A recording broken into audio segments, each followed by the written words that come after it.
Muy buenas tardes, mi nombre es Zulay Parada, soy estudiante de la Universidad Yacambú y hablaré sobre el indicio y la presunción en derecho probatorio. El indicio es todo hecho, circunstancia o signo reconocido a través de los medios probatorios que conduce al juez a la certeza de un hecho desconocido o relacionado con la controversia. Los indicios pueden ser determinados o indeterminados. Los determinados son aquellos que necesitan un análisis más minucioso a simple vista y están directamente relacionados con la persona que los produce. Los indeterminados necesitan de un análisis completo para así poder conocer tanto su composición como su estructura de acuerdo a su naturaleza física. Tenemos que la presunción es el razonamiento lógico sobre la base de uno o más hechos probados que conduce al legislador a considerar como cierto o probable los hechos investigados en el proceso. Dentro de las diferencias entre el indicio y la presunción, podemos decir que el indicio puede probarse por cualquier medio de prueba y entre aquel y el hecho presumido. También nos permite inferir a conocer la existencia de algo que no se percibe en el momento. El indicio también es el hecho conocido de donde se parte para establecer la formación de una presunción por parte del juzgador. Mientras que la presunción es el razonamiento lógico que hace el legislador sobre un hecho considerando como cierto o probable, así como también constituye un medio de prueba legal susceptible de contraria demostración. Muchas gracias. José Ramos, apreciación y valoración de indicio.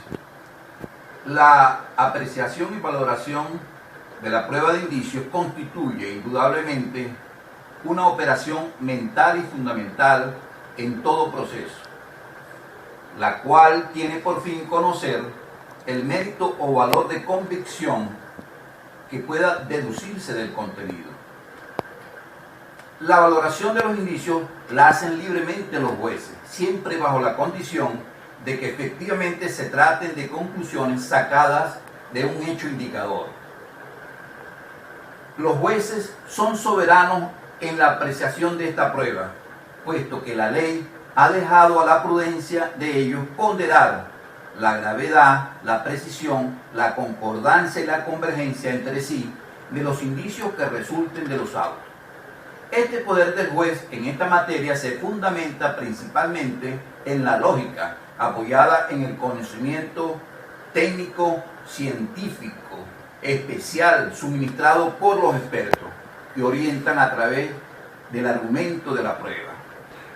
En la formación de la prueba de estos indicios de carácter circunstancial, la jurisprudencia ha establecido ciertos principios jurídicos que le sirven de guía al juez para que su apreciación no sea censurable, por contraria a derecho o por violatoria de la ley expresa. Estos principios son tres. Primero, que el hecho comprobado, considerado como indicio, esté precisamente comprobado. Que esa comprobación conste de autos. Y por último, que no debe atribuirse valor probatorio a un solo indicio. José Ramos, la presunción y su clasificación. Es el razonamiento lógico que a partir de uno o más hechos probados conduce al legislador o al juez a considerar como cierto y probable los hechos investigados en el proceso basados en las máximas generales de experiencia en el sentido de que si algo sucede o se repite con frecuencia, se convierten en el modo normal como suceden las cosas y los hechos. El doctor Rodrigo Rivera Morales, en su obra Las pruebas en el derecho venezolano, nos señala que de las presunciones se han realizado cantidades de clasificaciones, pero siguiendo al doctor Humberto Bello Lozano en su obra La prueba y su técnica, establece la siguiente: por razón del sujeto, presunciones iuris o legales, es aquella que establece expresamente la ley. Presunciones de hecho u hominis son las que se deducen de hechos comprobados y son formadas por el juez. En atención al contenido, presunciones iuris et de iuri, las cuales son establecidas como verdadero y legal el hecho deducido. Presunciones iuris tantum, las cuales son impuestas por la ley al juez de que tenga por verdadero los hechos deducidos circunstancialmente, en razón de su función. Presunciones judiciales, que son las utilizadas por el juzgador para medir la verosimilitud de los hechos y la certeza de los mismos. Las presunciones legales, iuris tantum, son relativas donde se permite la prueba en contrario en cabeza de quien pretenda desvirtuar el hecho presumido. Presunciones iuris et de iure son aquellas que no admiten pruebas en contrario. Por tal motivo son conocidas como presunciones en pleno y absoluto derecho. Y por último, en razón del campo del derecho, presunciones que regulan las situaciones jurídicas sustanciales, las cuales son normas de procedimiento que regulan este tipo de situación. Y las presunciones que regulan las situaciones jurídicas procesales, las cuales son normas de procedimiento que consideran como cierto un hecho para la estabilidad en el procedimiento. Reciban un cordial saludo, mi nombre es Solcire León. A continuación le hablaré brevemente sobre las funciones, los efectos, los requisitos de validación y la impugnación de los indicios y de las presunciones. La función principal de lo que son los indicios y las presunciones es servirle de guía al juez para la valoración de las pruebas, pero no de servir de medio de prueba. Los indicios y las presunciones no son consideradas de manera uniforme. Esto depende entonces que el supuesto de hecho que deberá ser probado por los medios probatorios o por los medios tradicionales. No tiene un trámite procesal como tal, por tanto no están sujetas a las actividades formales de la prueba como son la promoción, la evacuación y la apreciación. Se aplican métodos lógicos, experiencia y el análisis de concordancia. Ahora bien, al sujeto que le favorezca dicha presunción no requiere de probarla en principio. Solo basta con demostrar el hecho base, es como en el caso de los casos de paternidad, donde solamente con mostrar el acta de matrimonio se presume que es hijo del marido dentro o nacido en el matrimonio. Ahora bien, los efectos los podemos ubicar dentro del artículo 1398 del Código Civil, donde dice que tiene un efecto absoluto cuando sobre su base se anulan ciertos actos o se niega acción en justicia. Eso sería para lo que es los efectos de los indicios y las presunciones. Ahora bien, un poco más allá sobre los requisitos de la validez, lo podemos resumir en 9 puntos, 9 aspectos, de acuerdo a lo que plasmamos en el mapa. El primero de ellos es que el hecho indicador esté plenamente demostrado, el hecho como tal, pues que esté plenamente demostrado y que las pruebas del hecho hayan sido decretadas, practicadas y admitidas de forma legal. Que no se haya utilizado pruebas ilícitas o prohibidas para probar el hecho. Que la ley no prohíba investigar el hecho indicador y que éste sea conducente para probarlo. Que se haya descartado la posibilidad de que la conexión entre el hecho indicador y el hecho indicado sea aparente, por obra de la casualidad o el azar.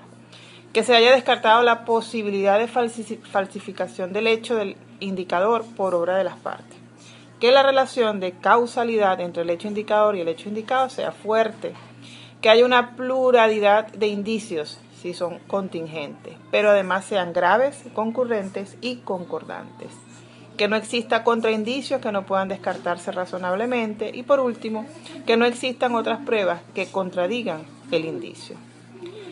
En referencia a la impugnación, esta se basa solamente en lo que es la presunción, ya que los indicios no entran dentro de lo que significa la impugnación. Y en la investigación ubicamos dos aspectos importantes en relación a este tema. El primero, en el Código Civil, en el 1399, establece que la infracción de norma jurídica expresa que regula el establecimiento o apreciación de la presunción, ¿okay?, en la que se determina inidónea cuando la ley no admite la prueba testimonial. El otro punto en la impugnación sería que cuando el juez ha partido de hecho falso, o sea, la hipótesis del falso supuesto, y esto lo comprende en el artículo 510 en correspondencia con el artículo 320 del Código de Procedimiento Civil. Muchas gracias por su atención. Me despido. Muy buenas tardes, compañeros. Gracias. En esta oportunidad me corresponde presentar a mí lo que es el informe sobre la prueba. En una materia de Derecho Probatorio en la Universidad Yacambú, mi nombre es Freddy Piñerúa.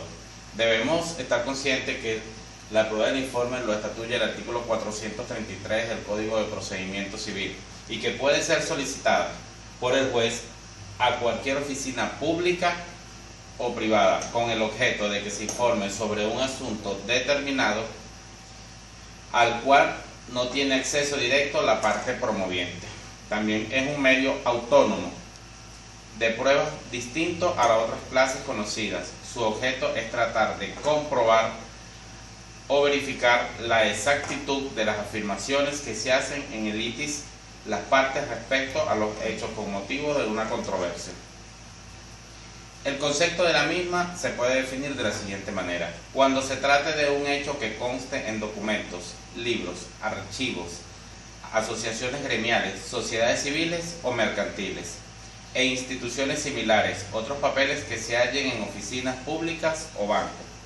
Estas no sean partes en el juicio.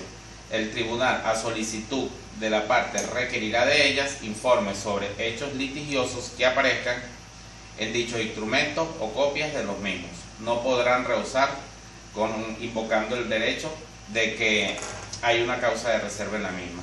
La consecuencia: se establece que de forma expresa aspectos esenciales para su control y contradicción. Existe una gran garantía jurisdiccional dirigida a toda persona de acceder a los órganos de administración de justicia, a fin de hacer valer sus pretensiones y que las mismas sean tramitadas mediante un proceso donde se le garantice a todos los principios establecidos en el mismo código según el artículo 51. Establece el derecho de solicitar información a los entes públicos, obtener oportuna respuesta. Los supuestos de complejo que se presentan sobre esta causa que estamos tratando son los siguientes: debe versar sobre hechos litigiosos que consten en documentos, libros, archivos u otros papeles. Los documentos, libros, archivos u otros papeles deben hallarse en oficinas públicas, bancos, asociaciones gremiales, sociedades civiles o mercantiles e instituciones similares que no sean parte del juicio. Las entidades mencionadas no podrán rehusar. Buen día, mi nombre es Ana Contreras y voy a exponer acerca de la prueba fotográfica. Esta está contemplada en el artículo 502 de nuestro Código de Procedimiento Civil en los siguientes términos.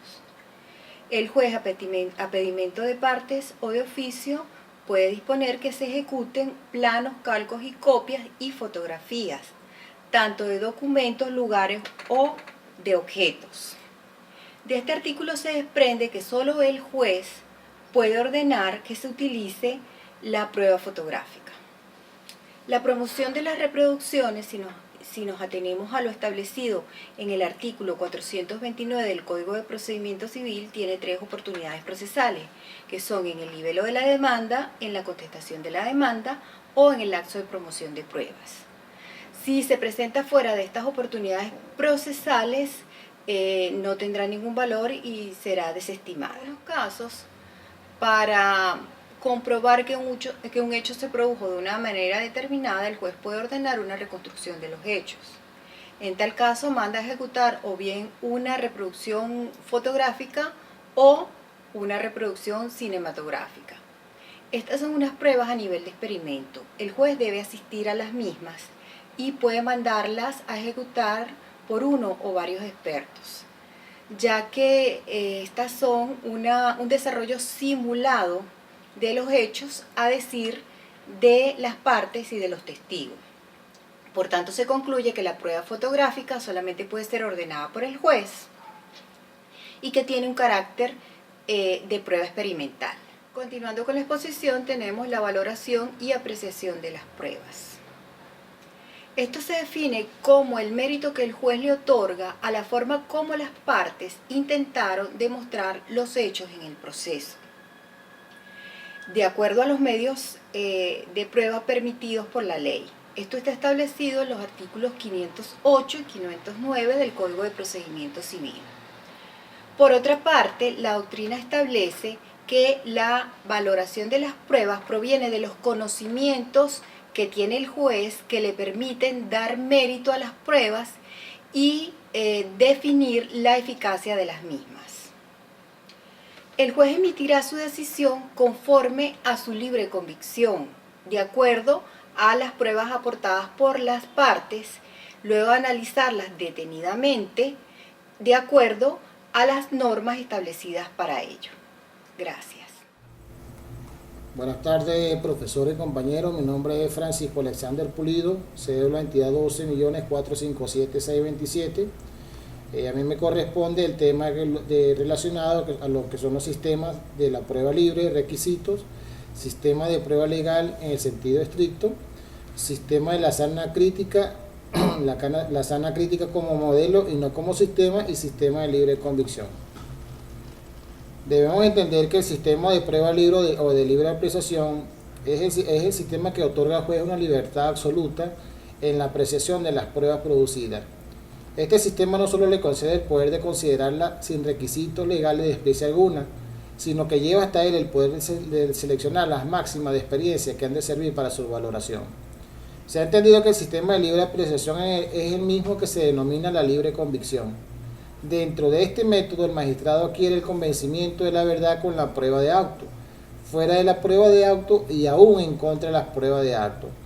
En ese régimen, el legislador le dice al juez: tú fallas como tu conciencia te lo diga, con la prueba de auto, sin la prueba de auto y aún contra la prueba de auto. Para que el sistema de prueba libre de libre apreciación se pueda realizar, existen ciertos requisitos, entre lo que de apreciación al juez al que debe manejar son los siguientes: que la libre apreciación debe ser razonada, crítica, basada en la regla de la lógica, la experiencia, la psicología, la sana crítica y no arbitraria. Que ese proceso de convicción debe explicarse en la motivación del fallo para cumplir con los requisitos de publicidad y contradicción, que forma parte del principio constitucional del debido proceso y el derecho a la defensa, que dado las modalidades del sistema, como es el caso de los jurados de conciencia, debe facultarse al juez de la causa para tener cierto control en caso de decisiones contrarias a la evidencia. De la misma manera podemos decir que el sistema de la prueba legal en sentido estricto, que forma parte del sistema de libre apreciación, este sistema de prueba legal, cuando la ley señala previamente al juez el grado de eficacia que debe atribuir a determinado medio probatorio, al decir citamos a Carnel útil, se llama prueba legal cuando su valoración está regulada por la ley. En cuanto a lo que es el sistema de la sana crítica, podemos decir que el sistema proviene de un modelo de la ley española que data del año 1855, el cual fue tomado por diversos países en sus codificaciones. Este concepto figura como una categoría intermedia entre la tarifa legal y la libre apreciación. Se ha pretendido superar la excesiva rigidez de la primera y la excesiva incertidumbre de la segunda. A este sistema se le formula la misma crítica que al sistema de libre convicción o de libre apreciación. En realidad puede decirse que es el mismo sistema que se llama libre apreciación razonada. En el sistema de libre apreciación, el juez debe orientar su criterio precisamente por las reglas de la sana crítica, en las cuales se comprende el de la lógica, la psicología judicial, la experiencia, la equidad, y en cuanto que la tarifa legal impone al juez la conclusión, la sana crítica la deduce por lógica o por dialéctica. Dentro de la sana crítica podemos hacer una mención de lo que es la sana crítica como medio y no como sistema. En primer lugar, es usual confundir el sistema de la libre convicción razonada en el método de la sana crítica en lo que respecta a la valoración de las pruebas. El primero se dijo que es un sistema de valoración tal y como son los sistemas legales o tarifarios, y el sistema de la íntima convicción. Mientras tanto, que la sana crítica es un método por medio del cual se debe examinar y comparar las pruebas. En cuanto al sistema de libre convicción razonada, podemos decir que el sistema de libre convicción razonada está previsto en el Código Orgánico Procesal Penal y no exime al jugador de explicar las razones o motivos que lo llevan a condenar o a absolver con base a los elementos probatorios que se obtengan en el proceso. Es muy claro que este aspecto, al precisar que la libre convicción debe basarse en las reglas de la lógica, los conocimientos científicos y la máxima experiencia. Muchas gracias. Hola, soy Delkis Torres y en esta oportunidad voy a hablarles de la experticia como medio probatorio, la cual está consagrada en el artículo 451 del Código de Procedimiento Civil y establece que la experticia no se efectuará sobre puntos de hecho cuando lo determine el tribunal de oficio en los casos permitidos por la ley o a petición de parte. En este último caso se promoverá por escrito o por diligencias, indicándose con claridad y precisión los puntos sobre los cuales debe efectuarse. La experticia consiste en la aportación al juez de la opinión de personas expertas sobre la materia controvertida. Los expertos determinarán las causas y efectos de los hechos y las razones de orden técnico que pudieran pasar desapercibidas a primera vista. El experto, por su parte, es un técnico que auxilia al juez en la constatación de los hechos y en la determinación de sus causas y efectos cuando media una imposibilidad física o se requieran conocimientos especiales en la materia. La oportunidad para nombrar los expertos está consagrada en el artículo 452 del Código de Procedimiento Civil, el cual establece que, admitida la prueba, el juez fijará una hora del segundo día siguiente para proceder al nombramiento de los expertos. Pueden ser expertos, según el artículo 453 del Código de Procedimiento Civil, solamente personas que por profesión, oficio, arte o industria tengan conocimientos prácticos en la materia a que se refiera la experticia.